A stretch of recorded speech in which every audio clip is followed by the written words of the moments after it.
Hello दोस्तों, स्वागत है आपका हमारे YouTube चैनल मरीन वर्ल्ड में। दोस्तों, आज के इस वीडियो में मैं आप लोगों को बताऊंगा आईएएस ऑफिसर कैसे बने और इससे जुड़ी महत्वपूर्ण जानकारी आप लोगों को दूंगा। दोस्तों, वीडियो में आगे बढ़ने से पहले मैं आपसे रिक्वेस्ट करना चाहूँगा कि अगर आपने अभी तक इस चैनल को सब्सक्राइब नहीं किया है तो इसे ज़रूर सब्सक्राइब कर लीजिएगा और अगर वीडियो अच्छा लगे तो इसे शेयर ज़रूर कीजिएगा। तो चलिए दोस्तों, इस वीडियो को स्टार्ट करते हैं। संपूर्ण भारत भर में विभिन्न राज्यों में शासन व्यवस्था मौजूद है। इसके अलावा केंद्र शासित प्रदेश तथा भारत सरकार के अंतर्गत विभिन्न प्रशासकीय विभाग मौजूद होते हैं, जिनमें प्रशासकीय यंत्रणा को सुचारू करने का दायित्व संबंधित राज्य और केंद्र सरकार के अंतर्गत आता है। अधिकतर प्रशासकीय विभागों में उच्च स्तर पर अफसर आईएएस दर्जे के होते हैं, जिनके बारे में जानने की अधिकतर लोगों को उत्सुकता होती है। अगर आप भी जानना चाहते हैं कि आखिर क्या होता है आईएएस ऑफिसर तथा इस स्तर के अफसर को प्रशासन के कौन से विभिन्न पदों पर नियुक्त किया जाता है, तो ये वीडियो आपके लिए महत्वपूर्ण साबित होने वाला है। यहाँ हम आपको बताएंगे कि आईएएस ऑफिसर क्या होता है और इस हेतु आवश्यक पात्रता परीक्षा और परीक्षा का शिक्षाक्रम यानी कि सिलेबस, आईएएस के अंतर्गत दिए जाने वाले विभिन्न पद, आईएएस ऑफिसर को दी जाने वाली सैलरी, आईएएस का फुल फॉर्म इत्यादि सारी बातों पर हम चर्चा करेंगे। हमारा प्रयास होगा कि इस विषय से संबंधित सभी पहलुओं को आपके सामने रख सकें, जिससे आपको अधिक से अधिक फ़ायदा मिल सके। पहले हम आईएएस का फुल फॉर्म जान लेते हैं। अक्सर आप में से अधिकतर लोगों ने कई बार आईएएस शब्द को पढ़ा या सुना होगा, या फिर आपके जिला, शहर या राज्य में इस तरह के पद पर कार्य करने वाले अफसर लोगों को देखा होगा। अगर आपको अभी तक आईएएस का फुल फॉर्म पता नहीं है तो आपको बता दें कि आईएएस का फुल फॉर्म होता है इंडियन एडमिनिस्ट्रेटिव सर्विस, जिसका हिंदी में अनुवाद भारतीय प्रशासकीय सेवा होता है।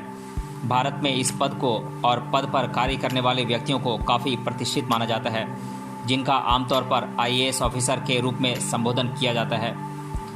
आगे हम इस पद से संबंधित और भी दिलचस्प बातों से आपको परिचित कराएंगे, जिससे आपके मन में बसे हुए ढेर सारे शंकाओं का समाधान भी होगा। अब हम आईएएस ऑफिसर बनने हेतु ली जाने वाली परीक्षा के बारे में जान लेते हैं। अगर आपके मन में सवाल होगा कि क्या करें जिससे आप भी भविष्य में आईएएस ऑफिसर बन सकें, तो आपको बता दें कि हर साल संपूर्ण भारत में संघ लोक सेवा आयोग यानी कि यूपीएससी के अंतर्गत परीक्षा का आयोजन किया जाता है। इस आयोग द्वारा भारतीय प्रशासकीय सेवा, भारतीय पुलिस सेवा, भारतीय राजस्व सेवा, भारतीय विदेश सेवा, सांख्यिकी विभाग, भारतीय वन विभाग आदि विभागों में विभिन्न पदों पर उच्च स्तरीय अफसरों के चयन की प्रक्रिया पूरी की जाती है। इस परीक्षा को मुख्य रूप से सिविल सर्विस परीक्षा यानी कि भारतीय नागरिक सेवा परीक्षा के नाम से भी जाना जाता है। भारतीय पुलिस सेवा, भारतीय प्रशासकीय सेवा, भारतीय विदेश सेवा तथा भारतीय राजस्व विभाग हेतु संयुक्त परीक्षा ली जाती है, जिसमें अंतिम प्राप्त अंकों के आधार पर उम्मीदवारों को विभिन्न विभागों हेतु चयनित किया जाता है। यहाँ पर श्रेणी के अनुसार प्रथम क्रम पर उच्च अंक प्राप्त उम्मीदवारों को भारतीय प्रशासनिक सेवा के लिए विकल्प दिया जाता है। इसके बाद अन्य विभाग के विकल्प होते हैं। अब हम आईएएस ऑफिसर बनने हेतु आवश्यक पात्रताओं को जान लेते हैं, यानी कि आईएएस ऑफिसर बनने के लिए क्या क्या एलिजिबिलिटीज़ की ज़रूरत होती है, इसे हम जान लेते हैं। बहुत बार कुछ उम्मीदवारों के मन में यह भ्रम रहता है कि आखिर किन पात्रता मानदंडों को पूरा करना होता है जिससे कि वो आईएएस की परीक्षा के लिए पात्र समझे जाएं। यहाँ हम आपको आश्वस्त करना चाहते हैं कि हम आपके उत्सुकता और शंकाओं का समाधान सही जानकारी के द्वारा आसान तरीके से करने का प्रयास करेंगे। तो अब हम इन पात्रताओं को एक एक कर जान लेते हैं। पहली पात्रता है आयु संबंधी पात्रता। इच्छुक उम्मीदवार की न्यूनतम आयु 21 साल तो अधिकतम आयु 32 साल होनी चाहिए। यहाँ पर जातिगत आरक्षण प्राप्त उम्मीदवारों को परीक्षा हेतु आयु सीमा में छूट दी हुई रहती है, जिसके अंतर्गत अन्य पिछड़े वर्ग यानी कि ओबीसी को 3 साल, अनुसूचित जाति या जनजाति के वर्ग के उम्मीदवारों को 5 साल तक की आयु सीमा में छूट दी जाती है। अन्य आरक्षित श्रेणी में शारीरिक दृष्टि से विकलांगता यानी कि फिजिकली चैलेंज्ड और डिसेबल्ड उम्मीदवारों को 10 साल, पूर्व सुरक्षाकर्मी यानी कि एक सर्विसमैन को 5 साल, वहीं पूर्व सुरक्षाकर्मी जो किसी भी प्रकार से शारीरिक विकलांग यानी कि फिजिकली डिसेबल्ड एक सर्विसमैन हैं, उन्हें यहाँ पर 3 साल तक की आयु सीमा में छूट दी गई होती है। दूसरी एलिजिबिलिटी है नागरिकता संबंधी पात्रता। जो भी उम्मीदवार आईएएस की परीक्षा हेतु आवेदन करना चाहते हैं उन सभी के पास भारत की नागरिकता होना अनिवार्य होता है। इसके अलावा भारत के पड़ोसी देश नेपाल, भूटान के नागरिक जिन सभी के पास भारत की नागरिकता मौजूद है वे सभी इस परीक्षा हेतु पात्र समझे जाते हैं।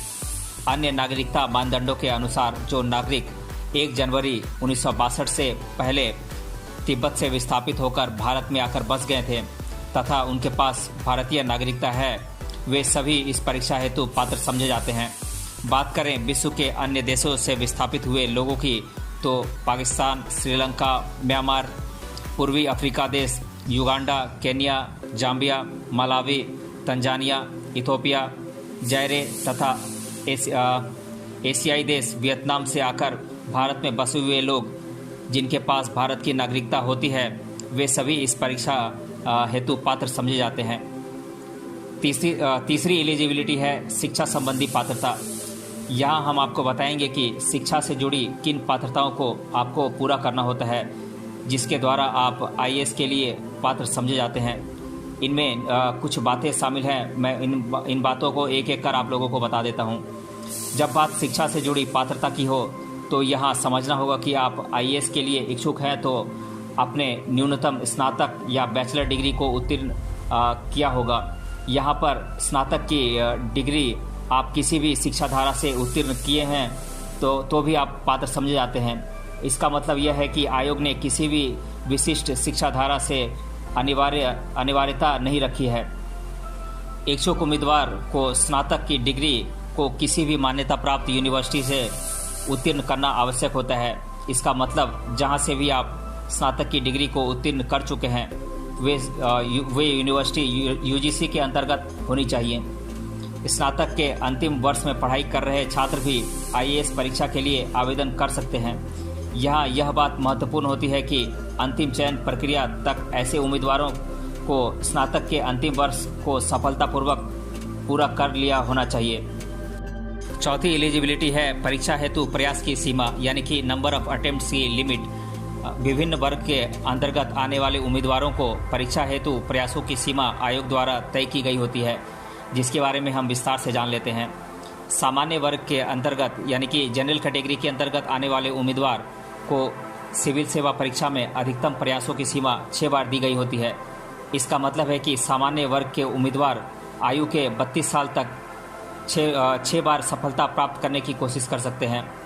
वहीं अन्य पिछड़े वर्ग यानी कि ओबीसी के अंतर्गत आने वाले उम्मीदवार कुल 9 बार सिविल सेवा परीक्षा में सफलता प्राप्त करने हेतु प्रयास कर सकते हैं।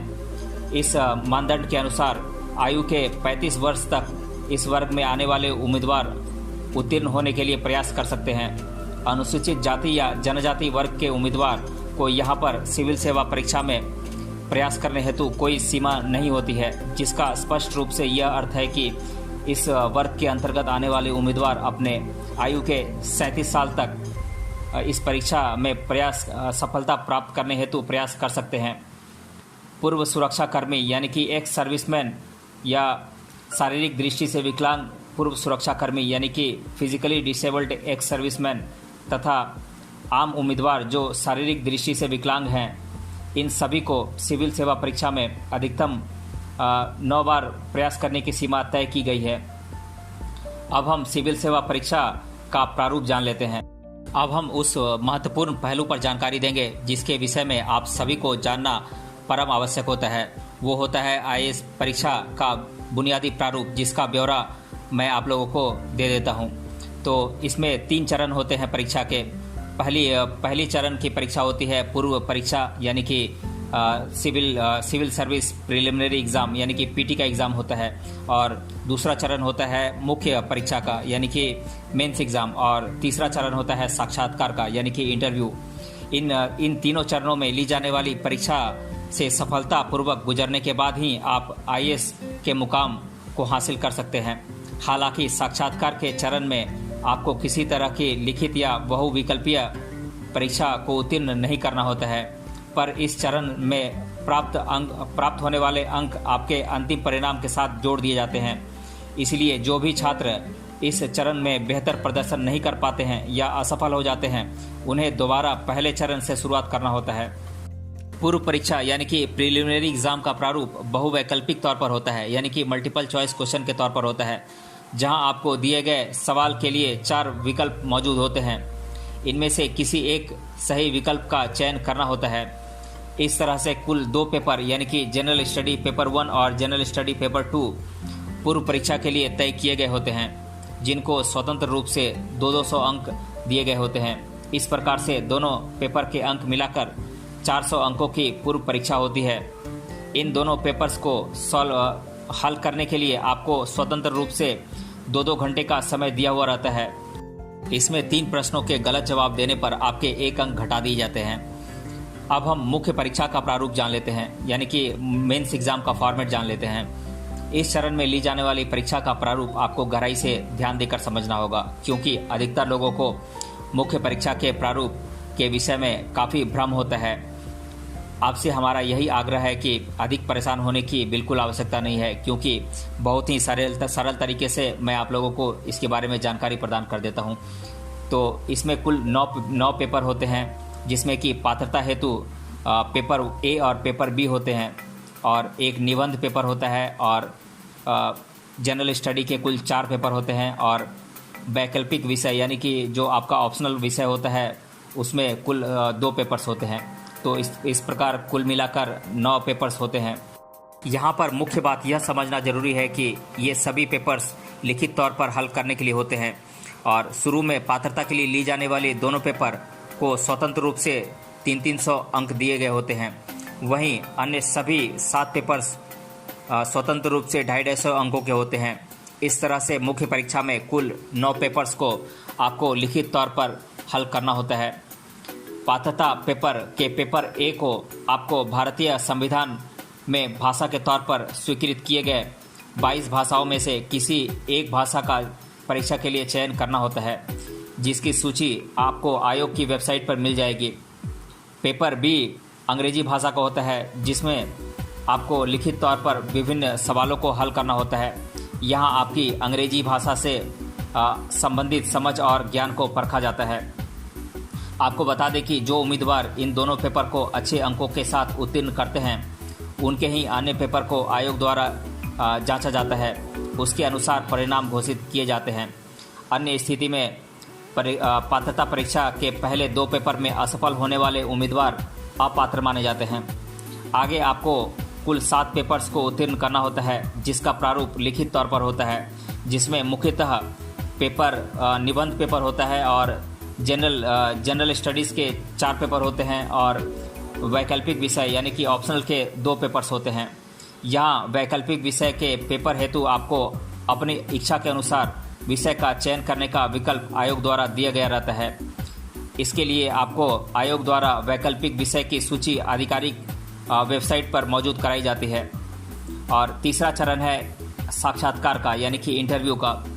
सिविल सर्विस परीक्षा का अंतिम चरण साक्षात्कार का होता है, जिसमें आयोग द्वारा निर्मित विशेषज्ञों की समिति द्वारा उम्मीदवार की समय सूचकता, निर्णय क्षमता, शिष्टाचार, तर्क शक्ति आदि बातों को परखा जाता है। आपको बता दें कि साक्षात्कार का चरण कुल 275 अंकों का होता है, जिसके अनुसार साक्षात्कार में प्राप्त कुल अंक और मुख्य परीक्षा के अंकों को साथ जोड़कर अंतिम परिणाम घोषित किया जाता है। अब हम सिविल सर्विस परीक्षा का शिक्षाक्रम यानी कि इसका सिलेबस जान लेते हैं। तो इसमें हम पहले जान लेते हैं प्रिलिमिनरी एग्ज़ाम का सिलेबस, जिसमें कि हम पहले जनरल स्टडीज़ पेपर 1 का सिलेबस जान लेते हैं। तो जीएस पेपर 1 में पूछे जाते हैं राष्ट्रीय और अंतर्राष्ट्रीय समसामयिकी यानी कि करेंट अफेयर्स, भारत का इतिहास और भारतीय राष्ट्रीय आंदोलन, भारत और विश्व का भूगोल, भारत और विश्व का भौतिक, सामाजिक, आर्थिक भूगोल, भारतीय राजनीति और प्रशासकीय व्यवस्था, भारत का संविधान, राजकीय व्यवस्था, पंचायती राज, सार्वजनिक नीति अधिकार संबंधी मुद्दे, सामाजिक और आर्थिक विकास, निरंतर विकास, गरीबी समावेशन, जनसांख्यिकी, सामाजिक विभाग से संबंधित पहल इत्यादि चीज़ें पूछी जाती हैं। इसके अलावा पर्यावरण, पारिस्थितिकी, जैव विविधता, पर्यावरण बदलने से जुड़े सामान्य मुद्दे और सामान्य विज्ञान इत्यादि चीज़ें जनरल स्टडीज़ पेपर 1 में पूछी जाती हैं। अब हम जीएस पेपर 2 का सिलेबस जान लेते हैं। तो इसमें पूछे जाते हैं समझ बूझ यानी कि कॉम्प्रिहेंशन और संचार कौशल सहित पारस्परिक कौशल यानी कि interpersonal skills including communication skills और तर्क शक्ति और आकलन शक्ति यानी कि logical reasoning and analytical ability और निर्णय क्षमता और समस्या समाधान यानी कि decision making and problem solving और सामान्य बुद्धि क्षमता यानी कि जनरल मेंटल एबिलिटी और बुनियादी संख्यात्मकता यानी कि बेसिक न्यूमरेसी इत्यादि चीज़ें जीएस पेपर 2 में पूछी जाती हैं। अब हम मुख्य परीक्षा का शिक्षाक्रम यानी कि इसका सिलेबस जान लेते हैं। जैसा कि मैं आप लोगों को पहले ही बता चुका हूं कि मेंस में 2 पात्रता पेपर यानी कि क्वालिफाइंग पेपर्स होते हैं, जो कि एक है अंग्रेजी भाषा और दूसरा है भारतीय भाषा।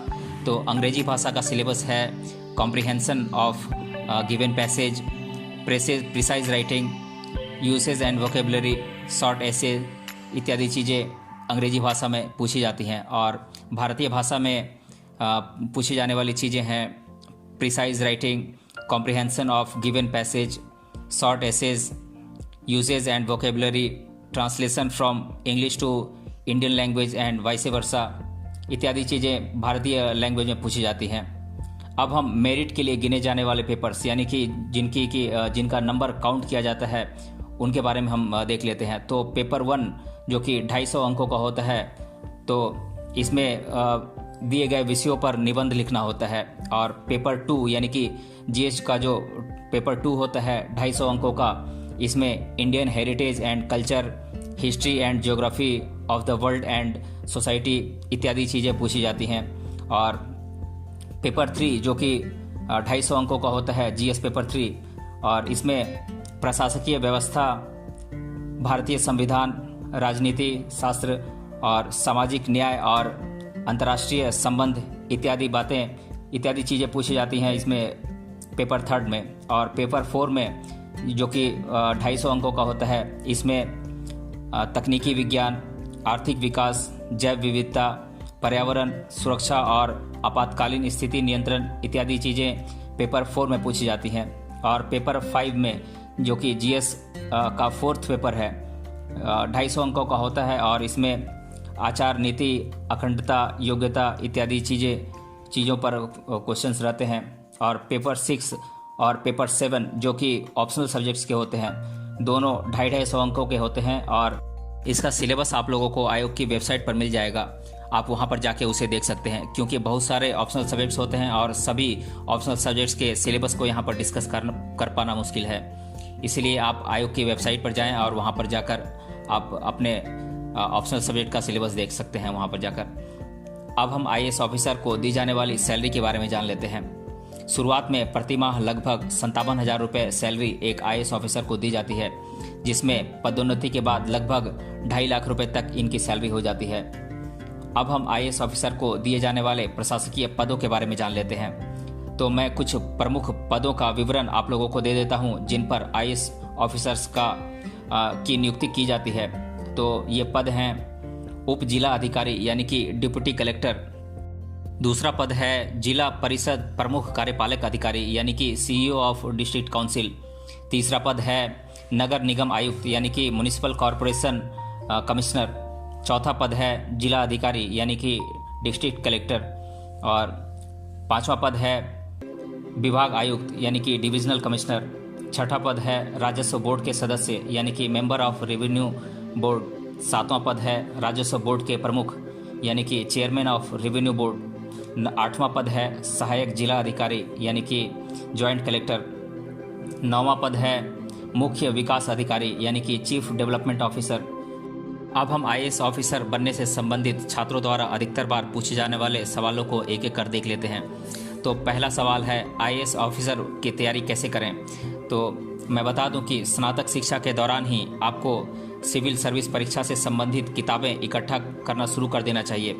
रोजाना के आने वाले विभिन्न अखबार पढ़ने की आदत डालें, जिसमें संबंधित महत्वपूर्ण राष्ट्रीय और अंतर्राष्ट्रीय घटनाओं की जानकारी को पढ़ें, जिससे आपकी समसामयिकी यानी कि करंट अफेयर्स मजबूत होगी। मुख्य परीक्षा का प्रारूप लिखित तौर पर होता है, इसीलिए पढ़ने के साथ साथ लिखने का भी अधिक अभ्यास करें और अंग्रेजी भाषा के साथ तर्क शक्ति से संबंधित गणित के सवाल और अन्य सवालों को अधिक से अधिक हल करने का अभ्यास करें। इस प्रतियोगिता परीक्षा के पढ़ाई हेतु विभिन्न शिक्षा सामग्री, पुराने प्रश्न पत्र, नोट्स इत्यादि को जमा करें या फिर इंटरनेट की मदद लें। एनसीईआरटी की किताबों से अधिक पढ़ाई करने पर ध्यान दें। पढ़ाई में निरंतरता यहाँ परम आवश्यक होता है।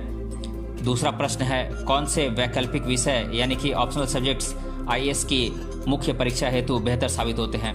तो मैं बता दूं कि ये सब्जेक्ट्स हैं लोक प्रशासन, भूगोल, इतिहास, सामाजिक शास्त्र, राजनीतिक शास्त्र, मानव शास्त्र इत्यादि विषय बहुत बेहतर साबित होते हैं।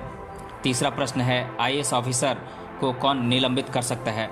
तो मैं बता दूं कि आईएएस ऑफिसर राज्य सरकार, केंद्र सरकार इत्यादि में विभिन्न पदों पर कार्य करते हैं। इसीलिए भारतीय कानून के अनुसार अगर कोई आईएएस ऑफिसर दोषी पाया जाता है तो संबंधित राज्य सरकार या केंद्र सरकार द्वारा आवश्यक चीज़ों की जांच पड़ताल की जाती है। इस स्थिति में ऐसे ऑफिसर पर आरोप साबित होते हैं तो उनका निलंबन करने के पूर्ण अधिकार राज्य सरकार और केंद्र सरकार के पास होते हैं। चौथा प्रश्न है, आईएएस का फुल फॉर्म क्या होता है? तो मैं बता दूं कि आईएएस का फुल फॉर्म होता है इंडियन एडमिनिस्ट्रेटिव सर्विस। पांचवा प्रश्न है, मुझे बताएं कि आईएएस की परीक्षा हेतु आयु सीमा क्या होती है? तो मैं बता दूं कि आईएएस की परीक्षा हेतु न्यूनतम आयु सीमा 21 साल तो अधिकतम आयु सीमा 32 साल होती है। तो दोस्तों, अब तक आपने आईएएस से संबंधित सभी प्रमुख पहलुओं के बारे में जाना। हमें विश्वास है कि दी गई जानकारी आपको काफ़ी पसंद आई होगी तथा इसका भविष्य में आपको ज़रूर लाभ मिलेगा। मिलते हैं अगले वीडियो में किसी अन्य टॉपिक के साथ। तब तक के लिए धन्यवाद।